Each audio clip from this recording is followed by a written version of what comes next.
Il-Prim Ministru Robert Abela ilu jaf mill-2021 li l-kuntratti ta' Vital Su Stewart huma fraudolenti u għaldaqstant il-Kummissarju Angelo Gafa baqa' maħa l-ebda passi għabbażi dan l-arfin.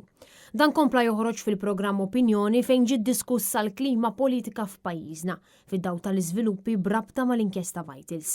Preżenti għal din id-diskussjoni kienu Shadow Minister tas-Saħħa Adrian Delija flimkien mal-President Onorarju ta' Repubblika Robert Aquilina. Fejn ġie diskuss id-dmir tal-Kummissarju tal-Pulizija li jinvestiga l-persuni li ħadu sehem fl-iskandlu ta' Vital Su Stewart, dmir li ġie totalment injorat minn Gafa anka fid-dawl tal-fatt li l-Prim Ministru ilu jaf li dan id-dil huwa fraudolenti minn Settembru tal-2021.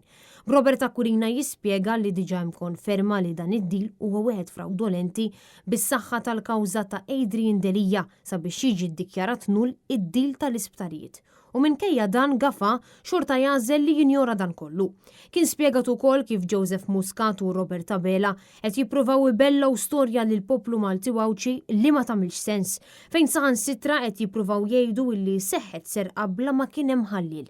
Robert Aquilina jispjega l-kombinazzjonijiet li seħħu f'din is-saga tal-Vitals. Il-Political Support Fund illi sabet il-Maġistrat Gabriella Vella permezz tal-investigaturi tagħha, Alla jbierek dan ġi iffurmat dal-fund. Propju fi żmien meta bdiet dell-inkjesta tagħna. U kombinazzjoni 16 il-jum wara illi sar dal-fund, kombinazzjoni Konrad Mizzi mar jiffirma dik il-famuża side letter agreement li permess tagħha rabat l-Gvern Malti li jekk b'xi mod kif il-fatt seħħ dawk il-kontratti kienu se jiġu dikjarati nulli, allura il-Gvern Malti kien se jkollu iħallas 100 miljun euro l-istedin ta' Stewart.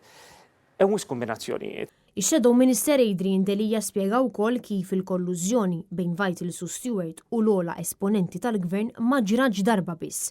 Dan fil-daw tal-fatt li 6 xhur qabel ma nħarġet applikazzjoni għat-tender ta' 3 sptarijiet kien hemm Memorandum of Understanding iffirmat bejn il-partijiet sabiex ikun żgurat li t-tender jingħata lil Vitals. Dan fil-waqt li t-tender ingħata lil kumpanija li kienet ilha biss xahar irreġistrata bla ebda esperjenza fis-settur tas-saħħa u mingħajr qabbilta finanzjarja. Intant huma ddiskutaw il-fatt li l-Avukat Ġenerali Victoria Buttigieg u l-Kummissarju tal-Pulizija Angelo Gafa ma kinux preżenti fil-qorti, illi huwa rifless ta' nuqqas ta' dmir li għandhom lejn il-Kostituzzjoni ta' pajjiżna. Il-fatt biss li daw ma marrux għalija hija abdikazzjoni assoluta tad-dover tagħhom ta' dmir tagħhom lej il-Kostituzzjoni, lej il-pożizzjoni tagħhom u lej il-poplu Malti. Adrian Delija jispjega li minkejja r-rapporti li l-kuntratt huwa fraudolenti, il-Gvern tal-Labor baqa' jħallas il-miljuni l-Stewart bl-għarfien illi ma sar l-ebda tibdil u żvilupp fl-isptarijiet.